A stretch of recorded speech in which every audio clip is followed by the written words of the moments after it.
Yes, reka ngusuhuze wowe uherereye mu bice bigiye bitandukanye, reka ngwifurize ishya n'ihirwe muri uyu mwaka tugiye gutangira wa 2026 uzababere uw'umugisha muzahahe muronke.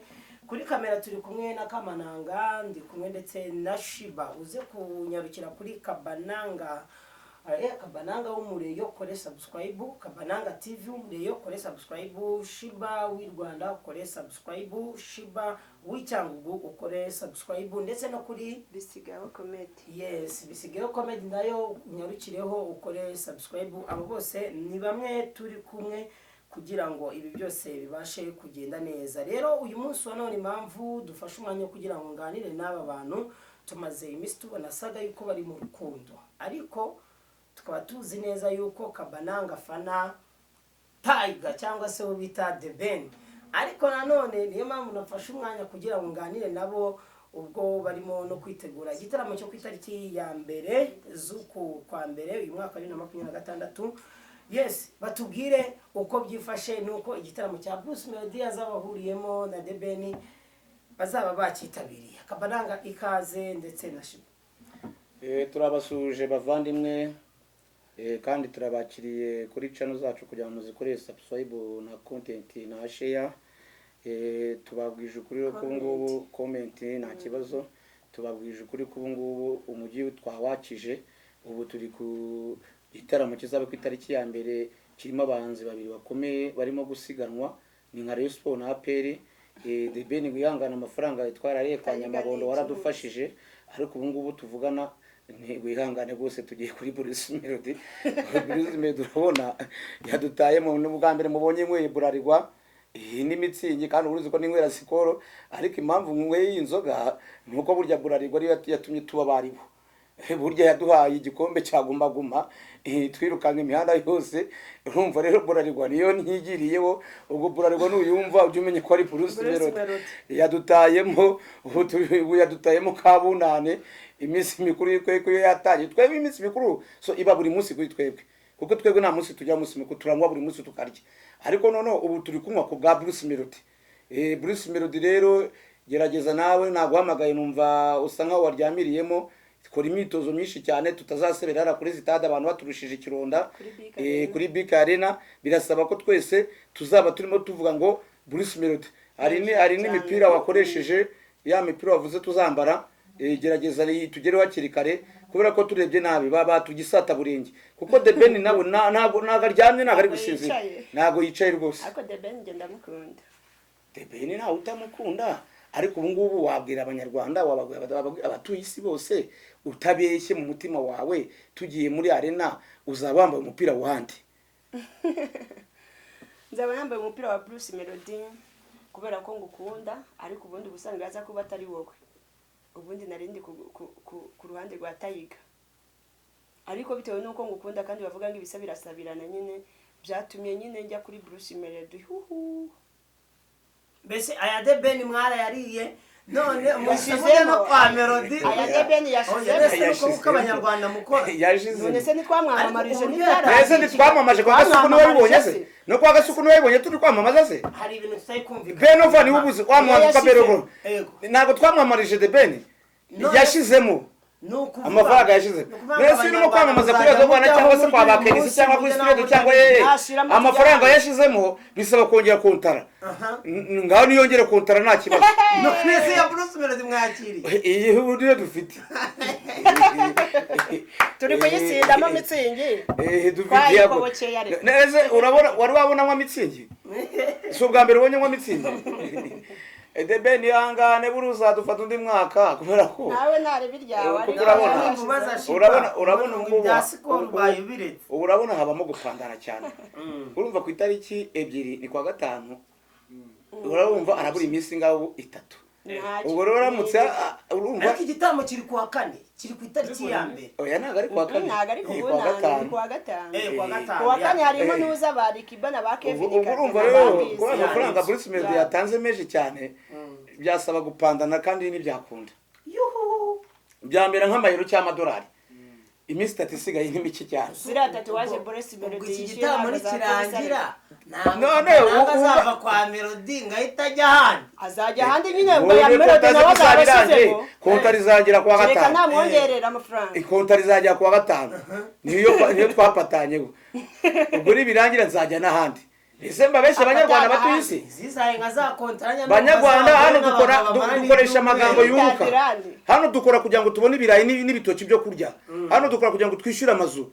Kontara izarajya kwa gatanu ya Bruce Melody. Kare wazumbwira ngo Bruce Melody ugomba kumutumira akazaza mu mukobwa na Shiba. Ni uzaburi pare wanjye. Wazabana pare. Nise Bruce Melody, reka Bruce Melody mujya muvuga ngo abantu reka bivuge mvanye mino ngofero abantu banabimenye. Bruce Melody ntago nziranye nawe none kuko agiye gukora igitaramo.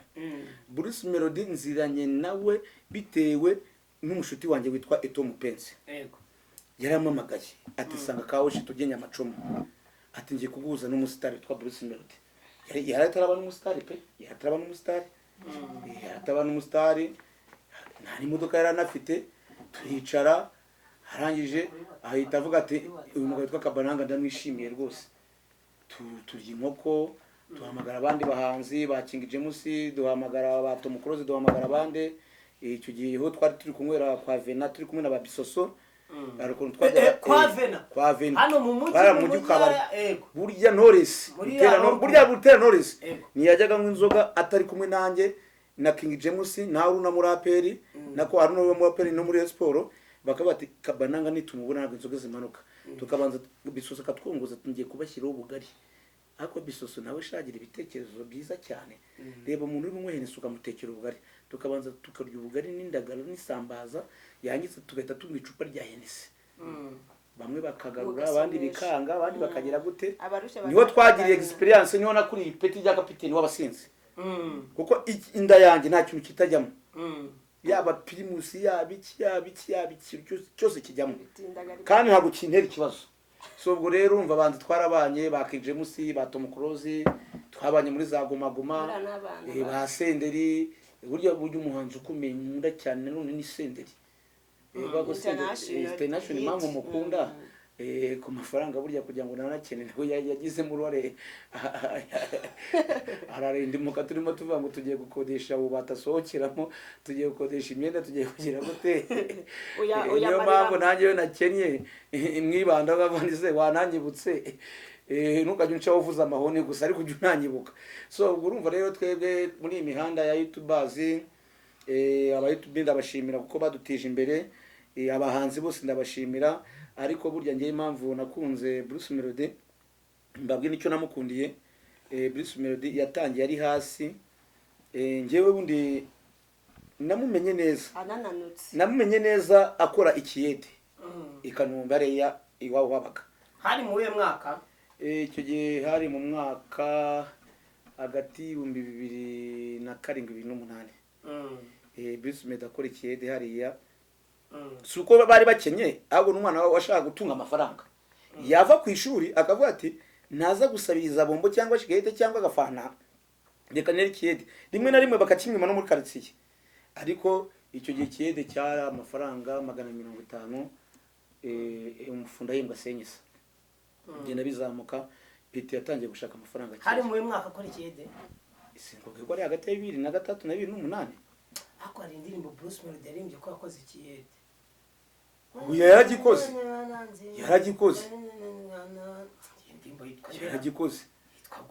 yaragikoze rwose buriya ngewe ndagira ngo nibasire Nyamabondo TV buriya ariko ntabwo namwibasira kuko Nyamabondo TV yigaruye yavuze ko contrat de Ben yarangiye nawe yaje nawe agarukira yayisagarukira Shiba wari hehe uko ari ikiganiro twakoze cyagize abakozi bari 50 buriya Bruce Melody Nyamabondo mukandira kanyenyeri higaruye kuko urabona bamushyize iriya misatsi ni y'abapfu y'abapfu bamugizeho uramwanitse iriya ndayo se ni y'abaki bamwogosheje igipara none bamutera imisatsi y'abapfu bafata imisatsi bayitera ariko uraroga burakomera reba kuguteraho umusatsi baguteraho na sipaguru ayibona ntunababuke Nyamabondo azakira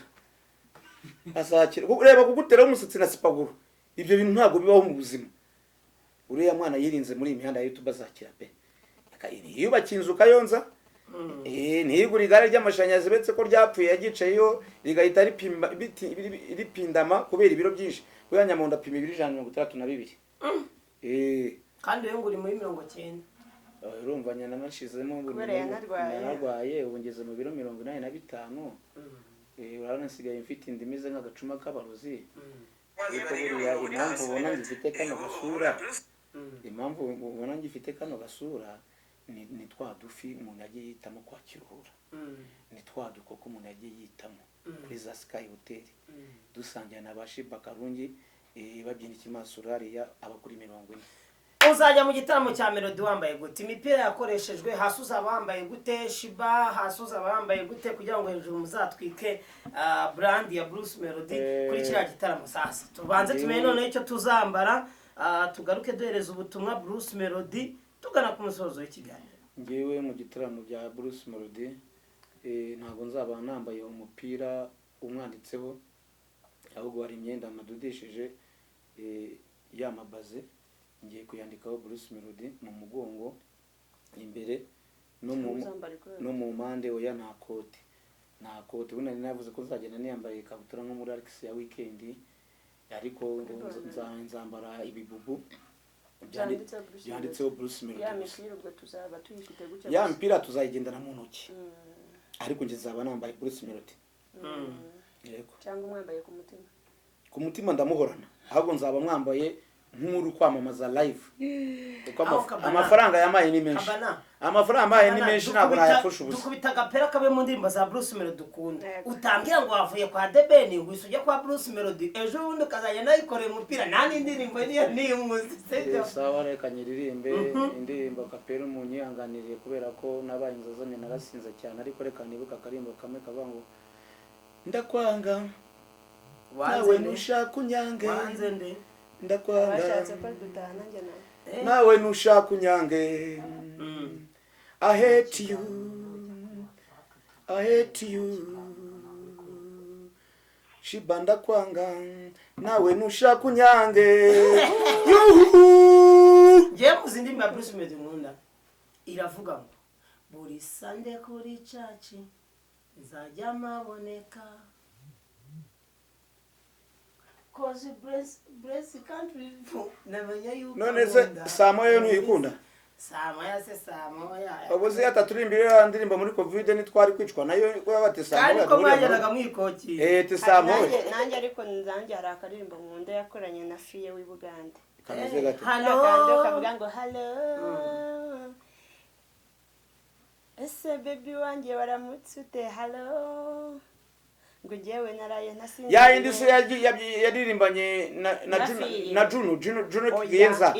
Bahagaze ku bintu bimeze nk'ibigega. Irimo ngo nukuri naraye nkurindiriye. Hello. Ariko mane nubundi ko ngifite ijwi ryo kuvuga wakugira waba umuhanzi. Kandi banagufana. Waba umuhanzi. Urabona abanzi twemeraga bazimye. Juno Kigenza byaragiye. Utera Knowless byaragiye. Nta gisoka.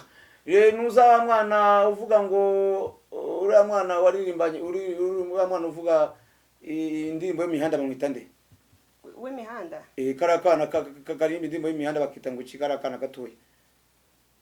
Uriya wahoze ari uwo kwa Irene. Yahoze Knowless wamuzamuye. Kwa Butera. Uriya mwana mutoya. Uririmba nawe muhanzi Neri Ngabo yarazimye. Wa muhanzi wacu barimbanye yarazimye. Senderi yarazimye. Umuntu wo bita Beno Ramana uzaba uri ku gitaramo ni ugezweho na Bruce Melody. Mu banzi twari tuzi bose nabanzi batatu bonyene bari kuvuga.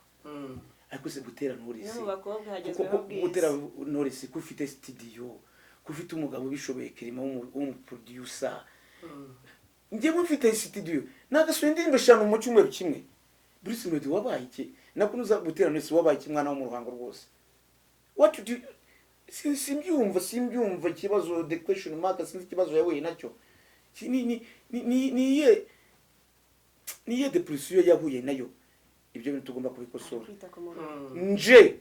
muri iyi mihanda y'abahanzi mu cyumweru kimwe nzajya nsohora indirimbo imwe nzabanza gusohora indirimbo ya Rayon Sport kandi ngiye guhanga tuzabanza kuyabariyo nta kibazo dusuhuje rero abafana bakomeye ba Rayon Sport dusuhuje abanyaburayi bose barimo Ito Mupenzi dusuhuje amacano yose yatumye tubaho turi bo bana na Trag TV ba Kereva ba Mpagasi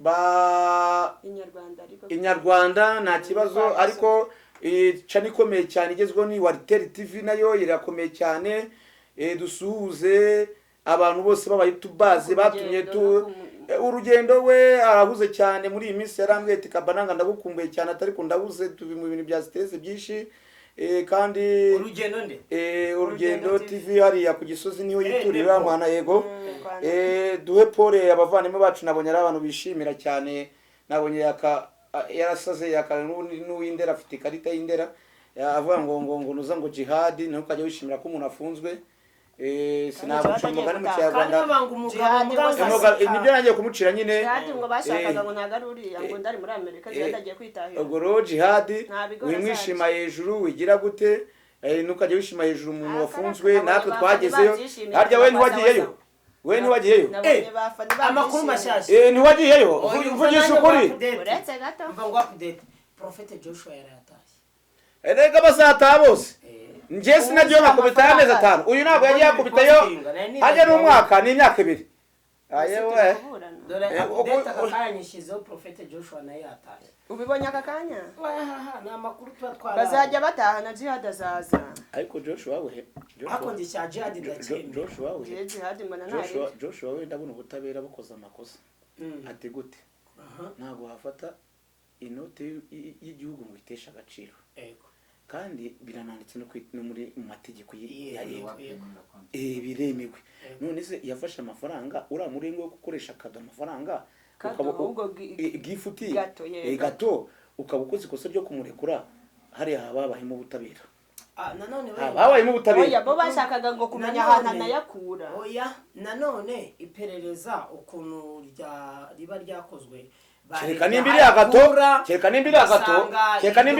agato yakoresheje atari wakoresheje noti ari undi muntu wabikoze wenda badekoyeho inyuma ariko nanone twiga ko icyaha ari gatozi gusa wenda ahubwo yagomba kubafunzwe mu hamezi wenda icyo nanenga kuri Prophet Joshua nk'atandatu cyangwa 3 wenda icyo nye nanenga kuri Prophet Joshua gufata amafaranga nka Kereka nimba basubitse wenda nyine hari abazasekura ariko ari icyaha gisubitse ariko nge icyo nanenga kuri Prophet Joshua gufata amafaranga nk'ariya dukenye hari abantu hanze turakenye abana n'ubumuga twisonze n'imfubyi yafate n'ubundi ufate zira marine zose z'Inyabugogo zikiragote uzubakira inzu ya miliyoni 500 uzubakira amashuri na kwa Palatina yamuhaye ariko no muri Bibiliya biravugwa ngo icyo ukuboko kw'ibumoso gutanze ngo kw'iburyo ni gukora iki ngo niko kimenye yes burana rwaho kwiye kujya gufasha umuntu ugenda yikorera agafuka k'ibiro 25 by'umuceri n'abanyamakuru nka miliyoni